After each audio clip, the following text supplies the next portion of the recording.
ఇంత అద్భుతంలో మీరుండి, దీని వెనకాల మీరుండి, సడెన్‌గా ఎక్కడ జ్ఞానోదయం అది మీకు రిజైన్ చేయాలని ఎందుకు రిజైన్ చేశారు? నాకు జ్ఞానోదయం కాలేదండి. ఆ! నేనేమో హ్యాపీగా గవర్నమెంట్‌కి పనిచేస్తున్నాను. అవును.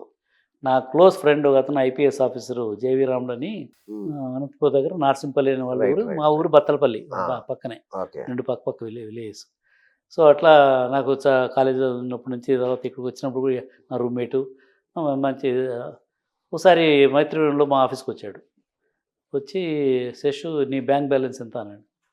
నాకు బ్యాంక్ బ్యాలెన్స్ ఏముంటుంది నెగెటివ్. మా ముగ్గురు పిల్లలకి వాళ్ళకి బర్త్‌డే పార్టీలు కూడా సెలబ్రేట్ చేసుకోవడం లేదు. ఆ! అందరినీ గవర్నమెంట్ స్కూల్‌లో చదివిస్తున్నాను. ఎందుకంటే నాకొచ్చే శాలరీ తమ్ముళ్ళకి కొంత పంపిస్తున్నాను.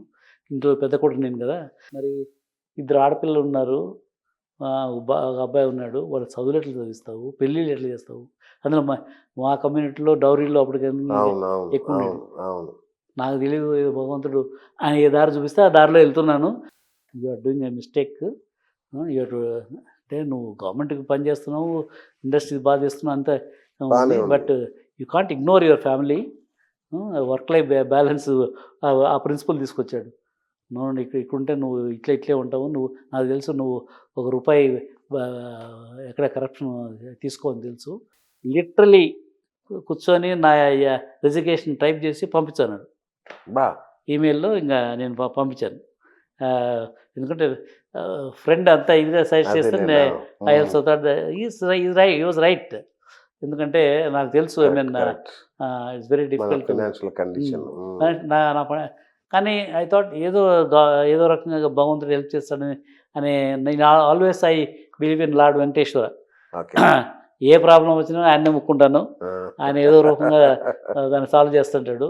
What ever I'm today in this position I owe to his blessings. Okay. So, ఆ ధోరణిలో ఉన్నాను గానీ, నేను ఇంత డీప్‌గా ఆలోచించలేదు.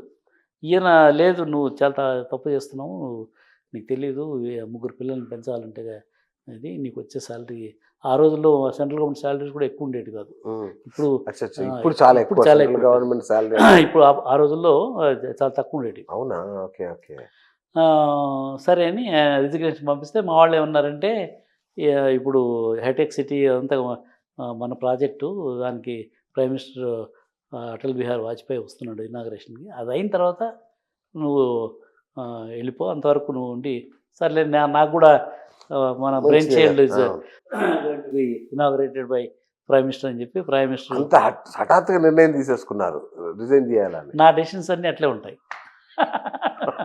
అంటే ఒకవైపు ఇనాగరేషన్ పెట్టుకొని కూడా దాని గురించి కూడా ఆలోచించేది లేదు. లేదు. Oh my God! ఓకే. చేశాను. ఫార్చునేట్‌గా ఆ టైంలో ఒక ఎంఎన్‌సి కంపెనీ మెటమార్ గ్లోబల్ అని వాళ్ళు తెలుసుకున్నారు నేను రిజైన్ చేశానని. వాళ్ళు ఇమ్మీడియేట్‌గా ఆఫర్ చేశారు. మా దానికి మేనేజింగ్ డైరెక్టర్‌గా వస్తాడు. నాకేం ఉద్యోగం లేదుగా అంతే. సరే అని యాక్సెప్ట్ ఆ! చేశాను.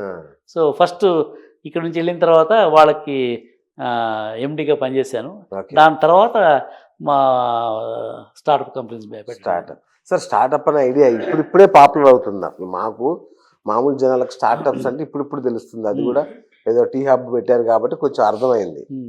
మీరు అప్పట్లో మొదలుపెట్టారా స్టార్టప్స్? అది కాదండి. నేను అప్పట్లో చాలామందికి ఐటీ సర్వీసెస్‌లో ఉన్న వాళ్ళందరూ కూడా మీరు సర్వీసెస్‌లో ఎందుకు మనం కూడా ప్రొడక్ట్ చేద్దాము. ఆ! ఇప్పుడు చూడండి అమెరికాలో మైక్రోసాఫ్ట్ కానీ, యాపిల్ కానీ వాళ్ళంతా కూడా ప్రొడక్ట్స్ వల్ల మల్టీ బిలియనర్ కంపెనీస్ ఇది చేస్తున్నారు. మనకంతా ఒట్టి సర్వీసెస్‌లో అంటే లేదండి సర్వీసెస్‌లో ఈజీ మనకి ప్రొడక్ట్స్‌లో చాలా సుక్కునుగా ఉండొచ్చు. ఓకే. రిస్క్ ఉంటుంది. అందుకని అలాంటి మ్యాన్ పవర్ కూడా మన దగ్గర లేదని చెప్పి అసలు ఆ దిశలో వెళ్ళేవాడు కాదు. నాకెప్పుడు అది ఉండేది. మనం కూడా ఏదైనా ప్రొడక్ట్ స్టార్టప్ పెడితే రైట్. బాగుంటుంది. ఒక ఐడియా ఉండేది కానీ బట్ అదే గవర్నమెంట్ ఎంప్లాయీ ఏం అంతే కదా! చేసుకుంటాం. ఏం చేస్తారు? మనం అవును. మీద వాళ్ళకి చెప్తాం కానీ మన దగ్గర డబ్బు లేదు. డబ్బు ఉంటే కదా correct. I come from very ordinary hmm. Agriculture family. మా అనంతపూర్ దగ్గర బత్తలపల్లి అవును. విలేజ్. మన దగ్గర డబ్బే లేదు. ఉన్న పరిస్థితి పిల్లల్ని చదివించుకోవాలా, తమ్ముళ్ళని చదివించుకోవాలా, వీళ్ళందరినీ ఆ టైంలో రిస్క్ తీసుకోవాలంటే కష్టం కదా! కష్టం. అందుకని కష్టం. అందరికి చెప్పేవాడిని. బట్ ఎవరు ముందుకు పోయేవాళ్ళు కాదు. ఎప్పుడైతే నేను మెటమార్‌లో పనిచేస్తున్నాడో మా ఫ్రెండ్స్ కొంతమంది సిలికాన్ వ్యాలీలో they wanted to start a new startup, that to silicon chip startup, not software startup. Okay okay. Software product, hardware product. Hardware product. వాళ్ళు ఒకసారి ఫోన్ చేశారు, నేషనల్ సెమీ కండక్టర్లో పనిచేసేవాళ్ళు. వాళ్ళు ఫోన్ చేశారు, ఇట్లా జయచౌదరి మేము ఇట్లా ఒక కంపెనీ స్టార్టప్ కంపెనీ అనుకుంటున్నాము, ఫండింగ్ చాలా తక్కువ ఉంది, ఆ తక్కువ ఫండింగ్తో ఇక్కడ మేము మ్యాన్ పవర్ శానోజోలో చాలా కష్టం, మాకు ఉన్న డబ్బులంతా శాలరీస్కి ఎదిరిపోతుంది, ఇండియా డెవలప్మెంట్ సెంటర్ పెడితేనే మా సర్వే అవుతుంది కంపెనీ, నువ్వు వస్తే బాగుంటుందని చెప్పి నాకు కూడా అప్పటికే ఉన్నింది రైట్. స్టార్టప్ అని. దట్టు ఇది ప్రోడక్ట్, హార్డ్వేర్ ప్రోడక్ట్, ఏం ఆలోచించకుండా దూకేశాను. అక్కడ ఎంత శాలరీ వస్తుందో ఆల్మోస్ట్ 90% శాలరీ కట్ తీసుకొని, ఇది డబ్బులు లేవు కదా పాపం, అంతే కదా, కొత్త స్టార్టప్, అందుకని 90% కట్ తీసుకొని దీంట్లోకి జంప్ అయిపోయాను. పోర్టల్ ప్లేయర్ అనేది డబ్బులు లేవు కాబట్టి పెద్ద పెద్ద ఫ్లాష్ బిల్డింగ్లు తీసుకొని పెట్టేదాన్ని కాదు. అందుకని ప్రశాసన్ నగర్లో ఇల్లు తీసుకొని, ఒక ఐపీఎస్ ఆఫీసర్ ఇల్లు తీసుకొని, ఆయన సాంబశివరావు ఐపీఎస్ ఆఫీసరు, ఆయన ఇల్లు తీసుకొని దాంట్లో స్టార్ట్ చేశాను. ఎందుకంటే డబ్బులు లేవు కాబట్టి. ఆ కంపెనీ యాపిల్ మెయిన్ చిప్ మా కంపెనీ ద్వారా మేము డెవలప్ చేసి ఆ సిలికాన్ చిప్ యాపిల్కి అమ్మేవాళ్ళము. Apple iPod was driven by our chip set. అట్లా బాగా సక్సెస్ఫుల్ అయిపోయి నాస్డాక్లో లిస్టింగ్ చేసాము. లిస్టింగ్ చేసి ఎన్విడియా గ్రాఫిక్స్కి $357 million ఎన్విడియా గ్రాఫిక్స్కి అమ్మాము. ఈరోజు Nvidia world top number 1 $5 trillion కంపెనీ అనమాట. సో అదే ఫస్ట్ సక్సెస్ అట్లా అవుతుందని నేను ఎప్పుడు ఊహించలేదు. అగైన్ లార్డ్ వెంకటేశ్వర ఆయన I pushed me literally into that. వాళ్ళు ఎవరో ఫోన్ చేయడము, నేను దాన్ని యాక్సెప్ట్ చేయడము, అట్లా జరిగిపోయింది. సో ఏది ప్లాన్ చేసింది కాదు, ఏది ఆయన ప్లాన్ చేస్తున్నాడు. నేను ఆ యుగంధర్ వచ్చి నువ్వు హైదరాబాద్ పో అంటే హైదరాబాద్కి వచ్చాను. జయరాముడు రిజైన్ చేయమంటే రిజైన్ చేశాను. మా ఫ్రెండ్ స్టార్ట్అప్ పెడుతున్నాను రాని అంటే వచ్చేసాను. అట్లా నాది ఐ గో బై ఇంట్యూషన్ అండి. ఆల్వేస్ అంటే ఎక్కువ అనాలిసిస్ చేయను, వెనక ముందు అన్నీ ఏదో బాగుంది అనుకుంటే దూకేస్తాను. కానీ ఫార్చునేట్లీ ఇంతవరకు భగవంతుడు ఈ took care of me. Great. ఇప్పుడు మీరు టేక్ కేర్ చేయాల్సిన ఇంకొక పెద్ద వ్యవస్థ వచ్చి పడింది. అవస్థ ఇండస్ట్రీలు అన్ని డెవలప్ అయినాయి, కానీ ఇప్పుడు మెల్లిమెల్లిగా మళ్ళీ వెనక్కిపోయే పరిస్థితి కనబడుతుంది. కరెక్ట్. ఇప్పుడు ఏఐ ఎరా వచ్చేసింది, ఆర్టిఫిషియల్ ఇంటెలిజెన్స్ మొత్తం ప్రపంచాన్ని ఆక్రమించేస్తుంది. ఉద్యోగాలు పోతే అని ఒక భయం వచ్చేసింది అందరికీ. ఏం చేయాలో అర్థం కాని ఒక భయానక స్థితి ఉంది. దీని మీద మీరు ఏం చేస్తున్నారు? ఇది ఒక సునామీ లాంటిదండి. అంటే ఇదివరకు చాలా టెక్నాలజీస్ వచ్చాయి. ఇప్పుడు ఇంటర్నెట్ కూడా ఒక టెక్నాలజీ, జావా టెక్నాలజీ, ఈఆర్పి ఒక టెక్నాలజీ, ఇట్లా టెక్నాలజీ వచ్చాయి. కానీ దానివల్ల మనకు పాజిటివ్గా జరిగింది, ఎంప్లాయ్మెంట్ ఎక్కువ జరిగింది, జనరేట్ అయింది. తర్వాత ఇప్పుడు ఫర్ ఎగ్జాంపుల్ అమెరికాలో ప్రాబ్లం వచ్చినప్పుడు అంతా ఇండియాకి బెనిఫిట్ అయింది. ఓకే. ఇప్పుడు అమెరికాలో లేమన్ బ్రదర్స్ వల్ల ఇప్పుడు ఫైనాన్షియల్ క్రైసిస్ వచ్చి మొత్తం అంతా బ్యాంకులన్నీ క్లోజ్ అయిపోయేసి అట్లా జరిగింది, ఫైనాన్షియల్ మెల్ట్ డౌన్ వచ్చింది.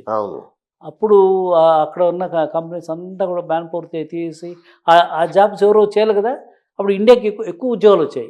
ఓకే. అక్కడ .com బస్ట్ అయినప్పుడు కూడా ఇండియాకి అడ్వాంటేజ్, మెల్ట్ డౌన్ అయిన తర్వాత కూడా ఇండియాకి అడ్వాంటేజ్.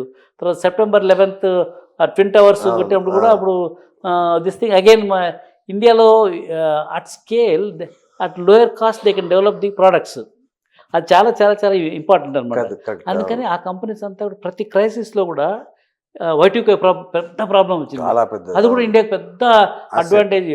ఎవరికి అసలు అమెరికాలో ఎంట్రీ లేని కంపెనీస్ అందరికి కూడా ఎంట్రీ వచ్చేస్తుంది. ఎంట్రీ వచ్చేసి అంతా మన ఎన్ఆర్ఐలు వాళ్ళు వీళ్ళు అందరూ పోయేసి అన్ని కంపెనీలు పెట్టేసి వాషింగ్టన్ డీసీలో అన్నింటిలోనూ అసలు అమెరికా అంతా ఆక్యుపై అయిపోయారు ఆ Y2K పీరియడ్. అట్లా ప్రతి క్రైసిస్కి మనకు అడ్వాంటేజ్ వచ్చింది. ఓకే. ఇది కూడా పెద్ద క్రైసిస్. ఇది అడ్వాంటేజ్ కంటే డిసడ్వాంటేజ్ ఎక్కువ కనబడుతుంది. Oh my God. ఎందుకంటే ఇది మనకు ఉద్యోగాలన్నీ ఎట్లాంటి ఉద్యోగాలు, బీపీఓ, కేపీఓ, సర్వీసెస్. ఈ సర్వీసెస్ అన్నీ కూడా ఏ టూల్స్తో నిమిషాల్లో అదే కోడ్ రాస్తుంది, అదే టెస్టింగ్ చేస్తుంది, అదే ప్రోడక్ట్ డెవలప్ చేస్తుంది. కొంతమంది చెప్తాను అనిమేషన్, 3D అనిమేషన్ కూడా మొత్తం స్టోరీ కూడా అదే రాస్తుంది. ఏ స్టోరీ కావాల్సింది ఆ స్టోరీ రాసేస్తుంది. ఇన్ని క్యాపబిలిటీస్ ఈరోజే ఉన్నాయి. వాళ్ళు ఊరికే ఉంటారు కదా, ఆ క్యాపబిలిటీస్ అన్నీ ఇంక్రీజ్ చేస్తూ పోతారు. దానికి తోడు మన సత్యానాదేళ్ళు కానీ సుందర్ పిచ్చే కానీ వాళ్ళ యూట్యూబ్ అవన్నీ చూశాను. వాళ్ళంతా కూడా ఈ బిలియన్స్ ఆఫ్ ఏజెంట్స్ ఏజెంట్స్ ప్రతి పనికి ఒక ఏజెంట్.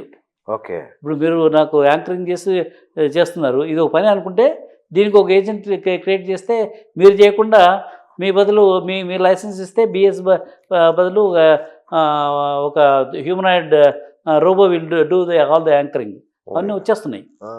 సో ఇంత సునామీ ఆఫ్ టెక్నాలజీస్ వస్తున్నప్పుడు మనకు ఉన్న సర్వీసెస్ ఇంతవరకు మనకు ప్రోడక్ట్స్ ఎక్కువ లేవు, స్టార్టప్స్ ఎక్కువ లేవు. కరెక్ట్. అన్ని సర్వీసెస్లో ఉన్నాయి. అవును. ఏ లక్ష్యం హైదరాబాద్ తీసుకున్నా, బెంగళూరు తీసుకున్నా, ఈ నగరాలను అన్నింటిలో ఐటీ మెట్రో అన్నింటిలో ఉన్నాయి. ఇన్ని జాబ్స్ ఆటోమేట్ అయిపోతే మన వాళ్ళకి ఉద్యోగాలు, తర్వాత మన ఫ్రెష్ ఇంజనీర్స్ ఇప్పుడు బీటెక్ చదువుకున్న వాళ్ళు వాళ్ళందరూ ఏం చేశారంటే కంప్యూటర్ సైన్స్లో ఎక్కువ ఆపర్చునిటీస్ ఉన్నాయని చెప్పేసి అమెరికాని అమీర్పేట్కి వెళ్ళి ఏదో ట్రైనింగ్ చేసుకుంటే వాడికి ఏదో ఉద్యోగం వస్తుంది, అమెరికాకి వెళ్ళిపోతారు. వాళ్ళు అక్కడ పోయి గ్రీన్ కార్డు, సిటిజన్షిప్, ఎంటర్ప్రెన్యూర్, ఆ స్టోరీ బాగా నడిచింది, బ్రహ్మాండంగా ఒక 3 దశాబ్దాలు నడిచింది. దానివల్ల ఏమైంది, విలేజ్లో ఉన్న పేరెంట్స్ కానీ హైదరాబాద్లో ఉన్న మా అబ్బాయి కానీ అమ్మాయి కానీ కంప్యూటర్ సైన్సే. అవును. మీరు మెకానికల్ వద్దు, సివిల్ వద్దు అని చెప్పేసి మొత్తం అంతా కంప్యూటర్ సైన్స్లో చేర్పించారు. ఇప్పుడు స్టూడెంట్స్ లేకపోతే పాపం ఇంజనీరింగ్ కాలేజ్ వాళ్ళు ఏం చేస్తారు, ఆ డిపార్ట్మెంట్ని క్లోజ్ చేసి పడేశారు. మెకానికల్ లేదు, సివిల్ లేదు, మెట్రలజీ లేదు, ఏరోనాటిక్స్ లేదు, అన్ని క్లోజ్ చేశారు. ఇప్పుడు ఏం నేర్పిస్తున్నారు, ఐటీ రిలేటెడ్. అది టూల్. ఆ టూల్తో వీళ్ళకి ఉద్యోగాలు రావు. వీళ్ళు డొమైన్ నాలెడ్జ్ ఉండాలా, మ్యాథమెటిక్స్లో మంచి పట్టు ఉండాలా, అప్పుడే వీళ్ళకి ఉద్యోగాలు వస్తాయి. ఇప్పుడు మనకు అన్ని కంప్యూటర్ సైన్స్ రిలేటెడ్. కొత్త వాళ్ళకి ఉద్యోగాలు రావు, ఉన్న వాళ్ళకే ఉద్యోగాలను తీస్తాను. ఇంతమంది సడన్గా అన్ఎంప్లాయిడ్ యూత్ తయారైపోతే వాళ్ళందరినీ ఏ విధంగా ఉద్యోగాలు క్రియేట్ చేయాలనేది పెద్ద సమస్య. రాబో కాలంలో అది it's going to be a big issue. దాన్ని నాకు డౌట్ సార్, మన హార్డ్వేర్ వైపు ఎందుకు ప్రయత్నం చేయలేదా? అంటే ఇలాంటి విప్లవం ఎందుకు రాలేదు మనకి? హార్డ్వేరు ఇప్పుడు సాఫ్ట్వేర్ టెక్నాలజీ పార్క్ పెట్టినప్పుడు అండి, అదే టైంలో హార్డ్వేర్ టెక్నాలజీ పార్క్ కూడా పెట్టారా? ఓకే, పెట్టాము. కానీ సాఫ్ట్వేర్లో ఈ ఏది మన ఈ లైసెన్సింగ్ మెకానిజము ఇదంతా కూడా చాలా ఈజీ. వేరే హార్డ్వేర్లో వాళ్ళు ఇంపోర్ట్ చేసుకోవాలా, ఇన్వెంటరీ కావాలా, ఇప్పుడు ఇన్వెంటరీ తీసుకోవాలంటే 6 months ఇన్వెంటరీ మెయింటైన్ చేయాలా అని కష్టం పడిన తర్వాత ఆ వాల్యూమ్స్లో ఇప్పుడు హార్డ్వేర్లో ఎక్కువ వాల్యూమ్స్ ప్రొడక్షన్ ఉంటేనే వాళ్ళకి కాస్ట్ తగ్గుతుంది. ఇప్పుడు చైనాలో ఎందుకు they are number 1 in hardware, వాళ్ళు బిలియన్స్ ఆఫ్ పీసెస్ తయారు చేస్తారు. దాంట్లో ఇప్పుడు సపోజ్ రా మెటీరియల్ నువ్వు 100 పీసీలు తయారు చేస్తే రా మెటీరియల్ కాస్ట్ X అనుకోండి, అదే 1,00,000 పీసీలు తయారు చేస్తే అదే రా మెటీరియల్ 100th ఆఫ్ కాస్ట్కి ఇస్తారు వాల్యూమ్ని బట్టి. సో వాడికి ఇన్పుట్ కాస్ట్ తగ్గిపోతుంది, మార్కెటింగ్ కాస్ట్ తగ్గిపోతుంది. వాటితో ఎట్లా కంపీట్ చేస్తాము? అందుకని హార్డ్వేర్ కంపెనీస్ ఏవి రాలేదు మనకు. దానికి అనుగుణంగా మనము we have not created the rules and regulations. ఇంకా అక్కడ ఇది లైసెన్స్ రాజు ఇంకా నడుస్తూనే ఉంది. మీలాంటి పితామహుడు ఒకటి లేదు అక్కడ హార్డ్వేర్కి, మీరు కంప్లీట్గా ఇటువైపు వచ్చారు. సో దాంట్లో చాలా ప్రయత్నాలు జరిగాయి. Okay. So because of all this తర్వాత ఇప్పుడు ఫ్యాక్టరీస్ వస్తున్నాయి కొన్ని. ఇప్పుడు కియా మోటార్స్ ఫర్ ఎగ్జాంపుల్ మన అనంతపూర్లో కియా. ఇప్పుడు ప్రతి ఆటోమొబైల్ కంపెనీ కూడా ఎలక్ట్రానిక్స్ 80% ఉంటుందండి. ఎలక్ట్రానిక్స్ సాఫ్ట్వేర్, ఈ స్టీలు ఇదంతా కూడా చాలా తక్కువ. లైక్ ఐటీ కంపెనీకి అలాగే ఇప్పుడు టెస్లా కార్ ఉంది. టెస్లా కార్ ఏంటి, కంప్యూటర్ విత్ 4 wheels. టెస్లా కార్లో ఏముంది, ఒట్టి కంప్యూటరే. దానికి 4 చక్రాలు పెడతారు, అదే రన్ చేస్తూ ఉంటుంది. ఇప్పుడు automobile industry nothing but IT industry only. ఇప్పుడు ఆ ఇండస్ట్రీ తీసుకుంటే ఏముంది, కియా మోటార్స్ చంద్రబాబు నాయుడు గారు కష్టపడి తెప్పించారు. నేను ఒకసారి విజిట్కి వెళ్ళి చూశాను. అంతా రోబోసే, అన్నీ టక అసెంబ్లీ అప్పటికే. తర్వాత మేము శ్రీ సిటీకి వెళ్ళాము. శ్రీ సిటీలో కూడా చాలా ఎలక్ట్రానిక్స్ మొబైల్ మ్యానుఫ్యాక్చరింగ్ అంతా చాలా వరకు ఆటోమేషన్. ఇప్పుడు చాలా companies they are going full automation. ఇప్పుడు చైనాలో కొన్ని ఫ్యాక్టరీలు డార్క్ ఫ్యాక్టరీస్ ఉంటున్నారు. ఆ డార్క్ ఫ్యాక్టరీస్లో ఏంటంటే లైట్లు కూడా ఉండవు, అవే అన్ని రోబోస్ అన్ని కాంపోనెంట్స్ తీసుకొస్తాయి, అసెంబ్లీ చేస్తాయి, టెస్ట్ చేస్తాయి, అవే లారీలకి ఎక్కిచ్చేస్తాయి, లారీలన్నీ డిస్ట్రిబ్యూషన్కి వెళ్ళిపోతాయి. వాటికి లైట్ కూడా అక్కర్లేదు. లైట్ కూడా అక్కర్లేదు. అన్ని రోబోలకి ఏముంది, వాడికి ప్రెసిషన్, ఈ పని ఇట్లా చేయాలి, దీన్ని ఇక్కడ పెట్టాలి, దీన్ని ఇక్కడ తీయాలి అని ముందుగానే ప్రోగ్రామ్ చేసింటాం కాబట్టి అన్ని టక టక టక టక టక చేస్తుంటాయి. సో మ్యానుఫ్యాక్చరింగ్లో ఎక్కడ ఉద్యోగాలు రాబో రోజుల్లో ఉద్యోగాలు క్రియేట్ కావు బికాస్ ఆఫ్ ది ఆటోమేషన్. మరి ఇంకెక్కడ క్రియేట్ అవుతాయంటే ఓన్లీ స్టార్టప్స్లో రియల్ ప్రాబ్లమ్ వీళ్ళు సాల్వ్ చేస్తారు కాబట్టి స్టార్టప్స్లో జాబ్స్ ఉన్నాయి. అందుకనే మేము ఇంటర్నేషనల్ స్టార్టప్ ఫౌండేషన్ అని ఒకటి పెట్టి 2.5 సంవత్సరాల క్రితం పెట్టాము. స్టార్టప్ని సక్సెస్ చేస్తే, ఎందుకంటే they are solving the real problem. మనకి ప్రాబ్లమ్స్ చాలా ఉన్నాయి. ఇప్పుడు రూరల్ ఏరియాలో పోతే agriculture labour is the problem, తర్వాత దాన్ని మార్కెట్ చేయాలంటే అది problem, supply chain logistics is the problem, అన్ని ప్రాబ్లమే. Each problem is an opportunity for a startup. వాటిని ఐడెంటిఫై చేసి స్టార్టప్స్ని డెవలప్ చేసి వాళ్ళు ఫండింగ్ తీసుకొస్తే they will create jobs, they will create wealth. ఆ ఉద్దేశంతో మేము ఈ స్టార్టప్ ఫౌండేషన్ పెట్టడం